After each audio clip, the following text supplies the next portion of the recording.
El deseado de todas las gentes. Capítulo 19. Junto al pozo de Jacob. Este capítulo está basado en Juan 4, versos 1 al 42. En viaje a Galilea, Jesús pasó por Samaria. Era ya mediodía cuando llegó al hermoso valle de Siquem. A la entrada de dicho valle se hallaba el pozo de Jacob. Cansado de viajar, se sentó allí para descansar, mientras sus discípulos iban a comprar provisiones. Los judíos y los samaritanos eran acérrimos enemigos, y en cuanto les era posible, evitaban todo trato unos con otros. Los rabinos tenían por lícito el negociar con los samaritanos en caso de necesidad, pero condenaban todo trato social con ellos. Un judío no debía pedir nada prestado a un samaritano, ni aun un bocado de pan o un vaso de agua. Los discípulos, al ir a comprar alimentos, obraban en armonía con la costumbre de su nación, pero no podían ir más allá. El pedir un favor a los samaritanos o el tratar de beneficiarlos en alguna manera no podía cruzar siquiera por la mente de los discípulos de Cristo. Mientras Jesús estaba sentado sobre el brocal del pozo, se sentía débil por el hambre y la sed. El viaje hecho desde la mañana había sido largo y se hallaba ahora bajo los rayos del sol de mediodía. Su sed era intensificada por la evocación del agua fresca que estaba tan cerca, aunque inaccesible para él, porque no tenía cuerda ni cántaro y el pozo era hondo. Compartía la suerte de la humanidad y aguardaba que alguien viniese para sacar agua. Se acercó entonces una mujer de Samaria y, sin prestar atención a su presencia, llenó su cántaro de agua. Cuando estaba por irse, Jesús le pidió que le diese de beber. Ningún oriental negaría un favor tal. En el Oriente se llama al agua el don de Dios. El ofrecer de beber al viajero sediento era considerado un deber tan sagrado que los árabes del desierto se tomaban molestias especiales para cumplirlo. El odio que reinaba entre los judíos y los samaritanos impidió a la mujer ofrecer un favor a Jesús. Pero el Salvador estaba tratando de hallar la llave de su corazón, y con el tacto nacido del amor divino, él no ofreció un favor, sino que lo pidió. El ofrecimiento de un favor podría haber sido rechazado, pero la confianza despierta confianza. El Rey del Cielo se presentó a esta paria de la sociedad pidiendo un servicio de sus manos. El que había hecho el océano, el que rige las aguas del abismo, el que abrió los manantiales y los canales de la tierra, descansó de sus fatigas junto al pozo de Jacob y dependió de la bondad de una persona extraña para una cosa tan insignificante como un sorbo de agua. La mujer se dio cuenta de que Jesús era judío. En su sorpresa, se olvidó de concederle lo pedido e indagó así la razón de tal petición. ¿Cómo tú, siendo judío, me pides a mí de beber, que soy mujer samaritana? Jesús contestó: si conocieses el don de Dios y quién es el que te dice, dame de beber, tú pedirías de él y él te daría agua viva. Es decir, ¿te maravilla que yo te pida un favor tan pequeño como un sorbo de agua del pozo que está a nuestros pies? Si tú me hubieses pedido a mí, te hubiera dado a beber el agua de la vida eterna. La mujer no había comprendido las palabras de Cristo, pero sintió su solemne significado. Empezó a cambiar su actitud despreocupada. Suponiendo que Jesús hablaba del pozo que estaba delante de ellos, dijo: Señor, no tienes con qué sacarla, y el pozo es hondo. ¿De dónde, pues, tienes el agua viva? ¿Eres tú mayor que nuestro padre Jacob, que nos dio este pozo, del cual él bebió? Ella no veía delante de sí más que un sediento viajero, cansado y cubierto de polvo. Lo comparó mentalmente con el honrado patriarca Jacob. Abrigaba el sentimiento muy natural de que ningún otro pozo podía ser igual al cavado por sus padres. Miraba hacia atrás a los padres y hacia adelante a la llegada del Mesías, mientras la esperanza de los padres, el Mesías mismo, estaba a su lado y ella no lo conocía. ¿Cuántas almas sedientas están hoy al lado de la fuente del agua viva y, sin embargo, buscan muy lejos los manantiales de la vida. No digas en tu corazón, ¿quién subirá al cielo? Esto es para traer abajo a Cristo. ¿O quién descenderá al abismo? Esto es para volver a traer a Cristo de los muertos. Cercana está la palabra en tu boca y en tu corazón. Si confesares con tu boca al Señor Jesús y creyeres en tu corazón que Dios le levantó de los muertos, serás salvo. Jesús no contestó inmediatamente la pregunta respecto de sí mismo, sino que con solemne seriedad dijo: cualquiera que bebiere de esta agua volverá a tener sed, mas el que bebiere del agua que yo le daré, para siempre no tendrá sed. Mas el agua que yo le daré será en él una fuente de agua que salte para vida eterna. El que trate de aplacar su sed en las fuentes de este mundo, bebe tan solo para tener sed otra vez. Por todas partes hay hombres que no están satisfechos. Anhelan algo que supla la necesidad del alma. Un solo ser puede satisfacer esta necesidad. Lo que el mundo necesita, el deseado de todas las gentes, es Cristo. La gracia divina que Él solo puede impartir es como agua viva que purifica, refrigera y vigoriza el alma. Jesús no quiso dar a entender que un solo sorbo del agua de vida bastaba para el que la recibiera. El que prueba el amor de Cristo lo deseará en mayor medida de continuo, pero no buscará otra cosa. Las riquezas, los honores y los placeres del mundo no le atraen más. El constante clamor de su corazón es: más de ti. Y el que revela al alma su necesidad, aguarda para satisfacer su hambre y sed. Todo recurso en que confíen los seres humanos fracasará.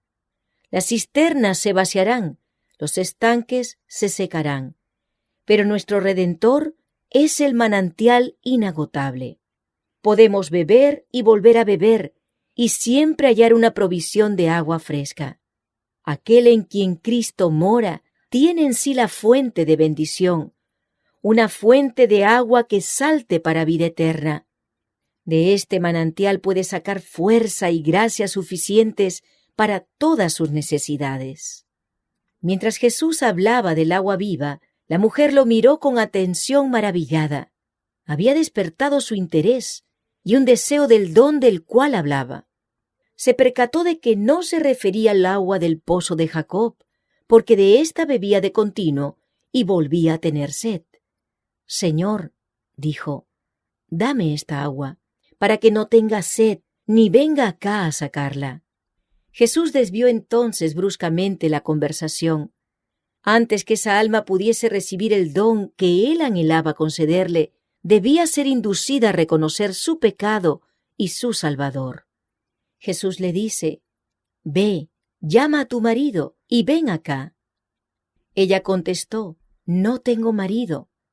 Esperaba así evitar toda pregunta en ese sentido, pero el Salvador continuó: «Bien has dicho. No tengo marido, porque 5 maridos has tenido. Y el que ahora tienes no es tu marido, esto has dicho con verdad». La interlocutora de Jesús tembló. Una mano misteriosa estaba hojeando las páginas de la historia de su vida, sacando a la luz lo que ella había esperado mantener para siempre oculto. ¿Quién era éste que podía leer los secretos de su vida? Se puso a pensar en la eternidad, en el juicio futuro, en el cual todo lo que es ahora oculto será revelado. En su luz, su conciencia despertó. No podía negar nada, pero trató de eludir toda mención de un tema tan ingrato. Con profunda reverencia dijo: «Señor, paréceme que tú eres profeta». Luego, esperando acallar la convicción, mencionó puntos de controversia religiosa. Si él era profeta, seguramente podría instruirla acerca de estos asuntos en disputa desde hacía tanto tiempo. Con paciencia Jesús le permitió llevar la conversación a donde ella quiso. Mientras tanto, aguardaba la oportunidad de volver a hacer penetrar la verdad en su corazón. «Nuestros padres adoraron en este monte», dijo ella, y vosotros decís que en Jerusalén es el lugar donde es necesario adorar. A la vista estaba el monte Gerizim. Su templo estaba derribado y solo quedaba el altar. El lugar del culto había sido tema de discusión entre judíos y samaritanos. Algunos de los antepasados de estos últimos habían pertenecido a Israel, pero por causa de sus pecados, el Señor había permitido que fuesen vencidos por una nación idólatra. Durante muchas generaciones se habían mezclado con idólatras, cuya religión había contaminado gradualmente la suya. Es cierto que sostenían que sus ídolos tenían como único objeto hacerles acordar del Dios viviente, el gobernante del universo. No obstante, el pueblo había sido inducido a reverenciar sus imágenes esculpidas. Cuando el templo de Jerusalén fue reconstruido en los días de Esdras, los samaritanos quisieron contribuir a su erección juntamente con los judíos. Este privilegio les fue negado, y esto suscitó una amarga animosidad entre los dos pueblos. Los samaritanos edificaron un templo rival sobre el monte Gerizim. Allí adoraban de acuerdo con el ritual mosaico, aunque no renunciaron completamente a la idolatría. Pero los azotaron desastres. Su templo fue destruido por sus enemigos y parecían hallarse bajo una maldición, a pesar de lo cual se aferraron todavía a sus tradiciones y a sus formas de culto. No querían reconocer el templo de Jerusalén como casa de Dios, ni admitían que la religión de los judíos fuese superior a la suya. En respuesta a lo que mencionara la mujer, Jesús dijo: «Mujer, créeme, que la hora viene, cuando ni en este monte ni en Jerusalén adoraréis al Padre. Vosotros adoráis lo que no sabéis, nosotros adoramos lo que sabemos, porque la salud viene de los judíos». Jesús había demostrado que él no participaba de los prejuicios judíos contra los samaritanos. Ahora se esforzó en destruir el prejuicio de esa samaritana contra los judíos. Al par que se refería al hecho de que la fe de los samaritanos estaba corrompida por la idolatría, declaró que las grandes verdades de la redención habían sido confiadas a los judíos y que de entre ellos había de aparecer el Mesías. En las Sagradas Escrituras tenían una clara presentación del carácter de Dios y de los principios de su gobierno. Jesús se clasificó con los judíos como el pueblo al cual Dios se había dado a conocer. Él deseaba elevar los pensamientos de su oyente por encima de cuanto se refería a formas, ceremonias y cuestiones controvertidas. «La hora viene», dijo él, «y ahora es, cuando los verdaderos adoradores adorarán al Padre en espíritu y en verdad, porque también el Padre tales adoradores busca que le adoren. Dios es espíritu, y los que le adoran en espíritu y en verdad es necesario que adoren».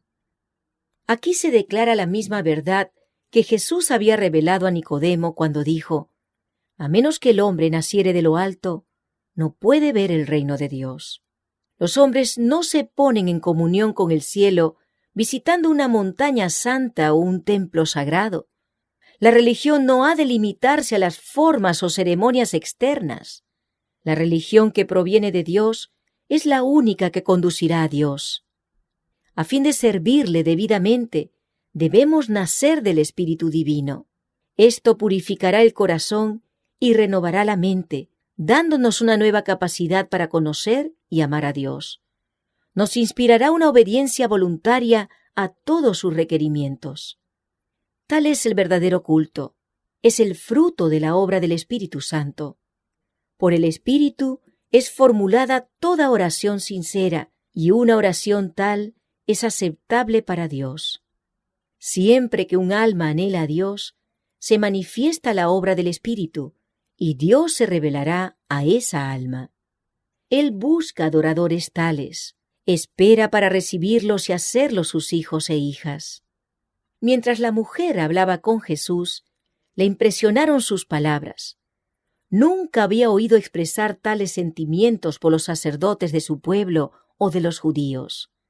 Al serle revelada su vida pasada, había llegado a sentir su gran necesidad. Comprendió la sed de su alma que las aguas del pozo de Sicar no podrían nunca satisfacer.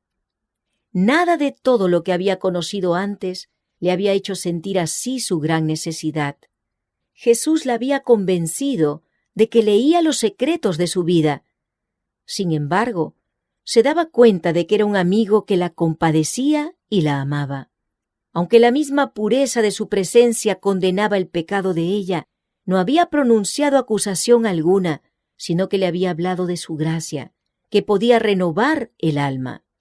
Empezó a sentir cierta convicción acerca de su carácter, y pensó, ¿no podría ser este el Mesías que por tanto tiempo hemos esperado?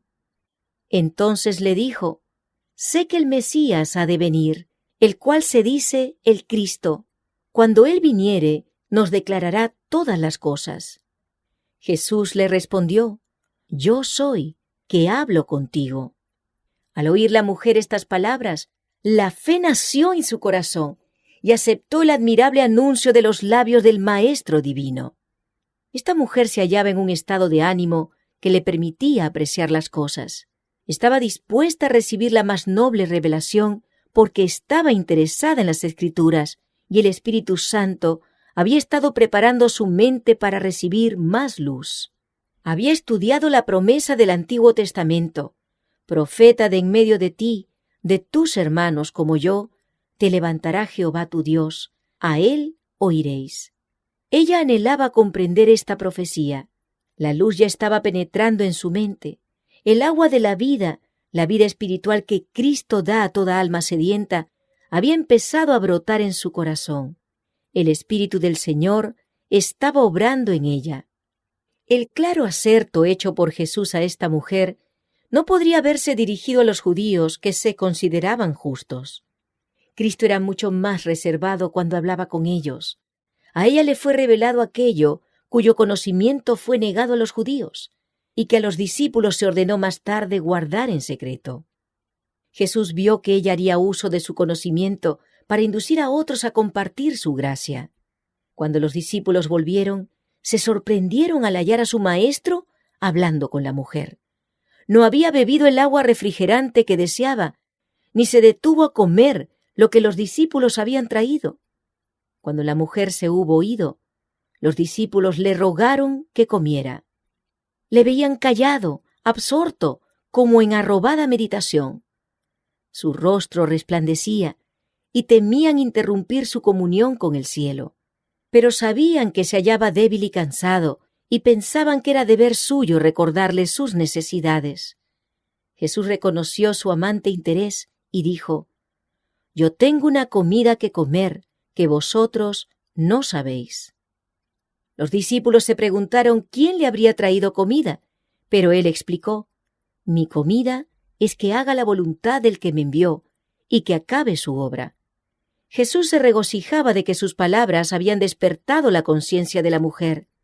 La había visto beber del agua de la vida y su propia hambre y sed habían quedado satisfechas. El cumplimiento de la misión por la cual había dejado el cielo fortalecía al Salvador para su labor y lo elevaba por encima de las necesidades de la humanidad. El ministrar a un alma que tenía hambre y sed de verdad le era más grato que el comer o beber. Era para él un consuelo, un refrigerio. La benevolencia era la vida de su alma. Nuestro Redentor anhela que se le reconozca. Tiene hambre de la simpatía y el amor de aquellos a quienes compró con su propia sangre. Anhela con ternura inefable que vengan a él y tengan vida. Así como una madre espera la sonrisa de reconocimiento de su hijito, que le indica la aparición de la inteligencia, así Cristo espera la expresión de amor agradecido que demuestra que la vida espiritual se inició en el alma. La mujer se había llenado de gozo al escuchar las palabras de Cristo. La revelación admirable era casi abrumadora. Dejando su cántaro, volvió a la ciudad para llevar el mensaje a otros. Jesús sabía por qué se había ido. El hecho de haber dejado su cántaro hablaba inequívocamente del efecto de sus palabras. Su alma deseaba vehementemente obtener el agua viva y se olvidó de lo que la había traído al pozo. Se olvidó hasta de la sed del Salvador, que se proponía aplacar. Con corazón rebosante de alegría se apresuró a impartir a otros la preciosa luz que había recibido. venid, ved, un hombre que me ha dicho todo lo que he hecho. ¿Si quizás es este el Cristo? Dijo a los hombres de la ciudad. Sus palabras conmovieron los corazones. Había en su rostro una nueva expresión, un cambio en todo su aspecto. Se interesaron por ver a Jesús. Entonces salieron de la ciudad y vinieron a él. Mientras Jesús estaba todavía sentado a orillas del pozo, miró los campos de la mies que se extendían delante de él y cuyo suave verdor parecía dorado por la luz del sol. Señalando la escena a sus discípulos, la usó como símbolo. ¿No decís vosotros, aún hay 4 meses hasta que llegue la siega? He aquí os digo, alzad vuestros ojos y mirad las regiones, porque ya están blancas para la siega. Y mientras hablaba, miraba los grupos que se acercaban al pozo. Faltaban 4 meses para la siega, pero allí había una mies ya lista para la cosecha. El que siega, dijo, recibe salario, y allega fruto para vida eterna, para que el que siembra también goce y el que siega. Porque en esto es el dicho verdadero, que uno es el que siembra y otro es el que siega. En estas palabras señala Cristo el servicio sagrado que deben a Dios los que reciben el Evangelio. Deben ser sus agentes vivos. Él requiere su servicio individual, y sea que sembremos o seguemos, estamos trabajando para Dios. El uno esparce la simiente, el otro junta la mies, pero tanto el sembrador como el segador reciben galardón. Se regocijan juntos en la recompensa de su trabajo. Jesús dijo a los discípulos, «Yo os he enviado a segar lo que vosotros no labrasteis. Otros labraron, y vosotros habéis entrado en sus labores». El Salvador estaba mirando hacia adelante a la gran recolección del día de Pentecostés. Los discípulos no habían de considerarla como el resultado de sus propios esfuerzos. Estaban entrando en las labores de otros hombres. Desde la caída de Adán, Cristo había estado confiando la semilla de su palabra a sus siervos escogidos, para que la sembrasen en corazones humanos. Y un agente invisible, un poder omnipotente, había obrado silenciosa pero eficazmente para producir la mies. El rocío, la lluvia y el sol de la gracia de Dios habían sido dados para refrescar y nutrir la semilla de verdad. Cristo iba a regar la semilla con su propia sangre. Sus discípulos tenían el privilegio de colaborar con Dios. Eran colaboradores con Cristo y con los santos de la antigüedad. Por el derramamiento del Espíritu Santo en Pentecostés, se iban a convertir millares en un día. Tal era el resultado de la siembra de Cristo, la mies de su obra. En las palabras dichas a la mujer al lado del pozo, una buena simiente había sido sembrada, y cuán pronto se había obtenido la mies. Los samaritanos vinieron y oyeron a Jesús, y creyeron en él. Rodeándole al lado del pozo, le acosaron a preguntas, y ávidamente recibieron sus explicaciones de las muchas cosas que antes les habían sido oscuras. Mientras escuchaban, su perplejidad empezó a disiparse. Eran como gente que, hallándose en grandes tinieblas, siguen un repentino rayo de luz hasta encontrar el día. Pero no les bastaba esta corta conferencia, ansiaban oír más, y que sus amigos también oyesen a este maravilloso maestro. Le invitaron a su ciudad y le rogaron que quedase con ellos. Permaneció pues 2 días en Samaria, y muchos más creyeron en él. Los fariseos despreciaban la sencillez de Jesús. Desconocían sus milagros y pedían una señal de que era el Hijo de Dios. Pero los samaritanos no pidieron señal, y Jesús no hizo milagros entre ellos, fuera del que consistió en revelar los secretos de su vida a la mujer que estaba al lado del pozo.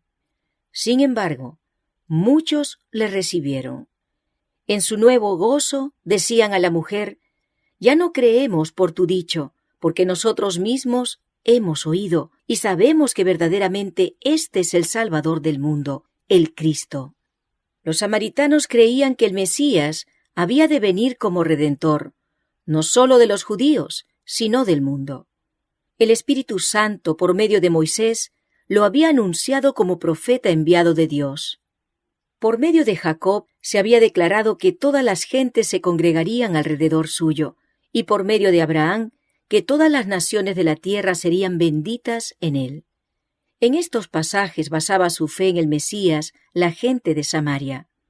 El hecho de que los judíos habían interpretado erróneamente a los profetas ulteriores, atribuyendo al primer advenimiento la gloria de la segunda venida de Cristo, había inducido a los samaritanos a descartar todos los escritos sagrados, excepto aquellos que habían sido dados por medio de Moisés.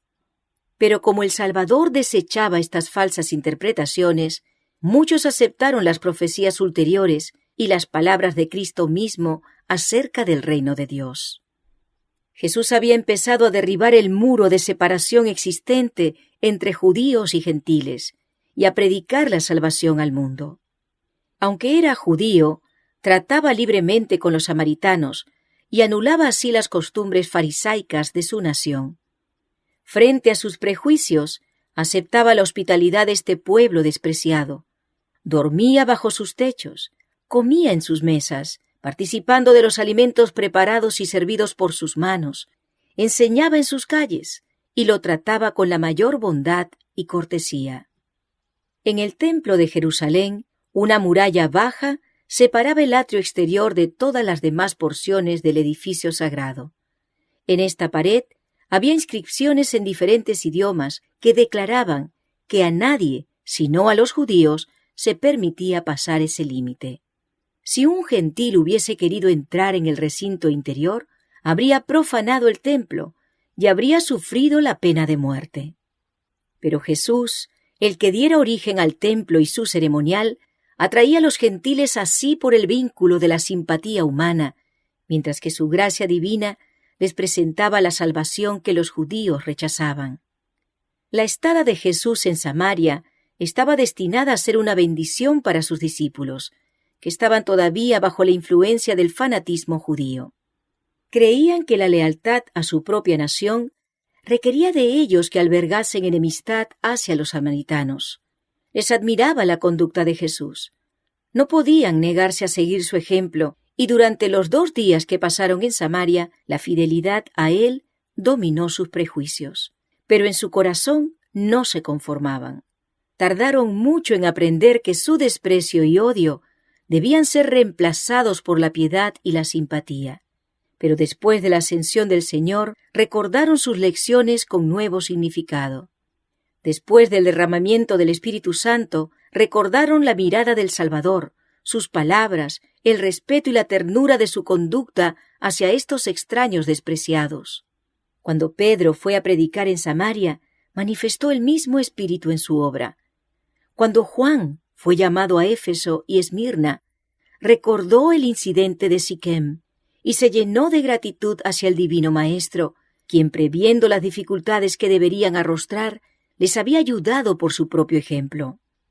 El Salvador continúa realizando hoy la misma obra que cuando ofreció el agua de vida a la mujer samaritana. Los que se llaman sus discípulos pueden despreciar y rehuir a los parias, pero el amor de Él hacia los hombres no se deja desviar por ninguna circunstancia de nacimiento, nacionalidad o condición de vida. A toda alma, por pecaminosa que sea, Jesús dice: si me pidieras, yo te daría el agua de la vida. No debemos estrechar la invitación del Evangelio y presentarla solamente a unos pocos elegidos que suponemos nosotros nos honrarán aceptándola. El mensaje ha de proclamarse a todos. Doquiera haya corazones abiertos para recibir la verdad, Cristo está listo para instruirlos. Él les revela al Padre y la adoración que es aceptable para aquel que lee el corazón. Para los tales no usa parábolas. A ellos, como a la mujer samaritana al lado del pozo, dice: yo soy que hablo contigo. Cuando Jesús se sentó para descansar junto al pozo de Jacob, venía de Judea, donde su ministerio había producido poco fruto. Había sido rechazado por los sacerdotes y rabinos, y aun los que profesaban ser discípulos suyos no habían percibido su carácter divino.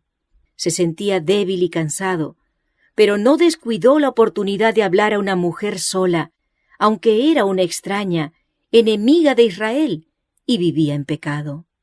El Salvador no aguardaba que se reuniesen congregaciones. Muchas veces empezaba sus lecciones con unos pocos reunidos en derredor suyo. Pero uno a uno los transeúntes se detenían para escuchar, hasta que una multitud oía con asombro y reverencia las palabras de Dios pronunciadas por el Maestro enviado del cielo. El que trabaja para Cristo no debe pensar que no puede hablar con el mismo fervor a unos pocos oyentes que a una gran compañía. Tal vez haya uno solo para oír el mensaje, pero ¿quién puede decir cuán abarcante será su influencia?